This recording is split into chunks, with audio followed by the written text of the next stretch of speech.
building and the cave high above us still seemed very, very far away, and it kind of protruded out from the mountainside. We climbed on, with both Margaret and myself just plopping down to rest and just staring out over the valley or looking down the steep drop. And as we hike, we begin to come across bright strings tied to objects hanging from the rocks. So many pilgrims had been there before us, and they must have taken this very same path, there being like no other path. I imagine that perhaps my teacher, Khenpo Rinpoche, not to mention Guru Rinpoche, had climbed in this same place. Obviously, they had to. Anyway, exhausted but totally exhilarated and pretty proud of ourselves, we finally made it to the very top, a small level area next to a 2-story makeshift building that housed the crystal cave, Shel Drak, and a small shrine area. From here, there is an incredible view of the entire Yarlung Valley below. And then we climbed some steep ladder-like stairs to our left and entered a tiny, tiny room, which itself contained a few more steps to an even tinier place, the cave itself.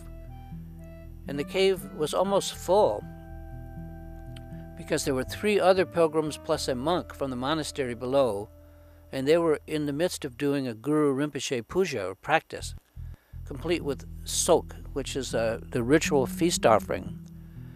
There was just barely enough room for us to crowd in and kind of wedge ourselves along the wall. And here was the cave, with rough-hewn walls, and it contained a tiny statue in which was a tiny statue of Guru Rinpoche, before which were some butter lamps burning. We had brought with us a photo of the young Karmapa that we had just visited, which the attending monk was just thrilled, because in Tibet, photos are very rare, and sometimes it's dangerous even to have, because of the Chinese communists, to be caught with these photos, especially of the Dalai Lama. But they were thrilled to see this photo and immediately put it at the center of the shrine.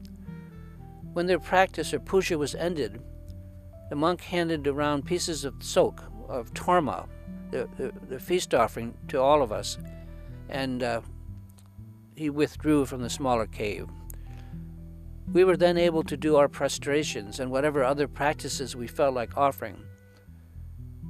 It was indeed special to be here, and we asked for Guru Rinpoche's blessing, each in our own way. Afterward, we visited the small gompa next to the cave and the excellent shrine that was there. We gazed out over the entire Yarlung Valley, knowing that we'd come from the very bottom. We could see where we came from, all the way to here, and the valley was stretched on far below us. It's said to be the place from which the entire Tibetan civilization arose. Indeed, it was vast and beautiful.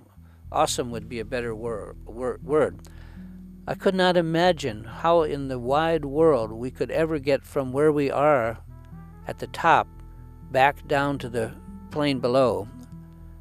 It just seemed physically impossible. But I knew that we'd have to walk.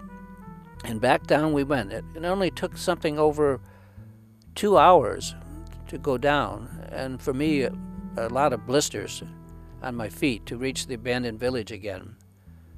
My shoes could not take the constant pressure from bracing for the downhill climb, and my toes were pushed forward and suffered. I could feel it happening, but what could I do? There's nothing I could do about it. So down we went, mile after mile. Our tractor was still there, and so was the man, and we all got in and we rattled back down the riverbed to town, just as the rains kind of rolled in from the mountains. After some tea at the man's home, the rain slowed down, and we climbed back into the tractor and were driven through the town of Setang, to the amusement of all the Tibetans who saw us. Perhaps they'd never seen Westerners ride in the back of a tractor, as Tibetans do all the time. It was a slow cross-town ride through some rain and lots of huge puddles. Once back to the hotel, I took a hot bath and changed my clothes, and then went down to one of those kind of dinners that you just inhale. I was beyond exhaustion, but I was euphoric to have actually, despite obstacles, made the climb to the Crystal Cave on Crystal Mountain and made an aspiration to Guru Rinpoche right on his home turf.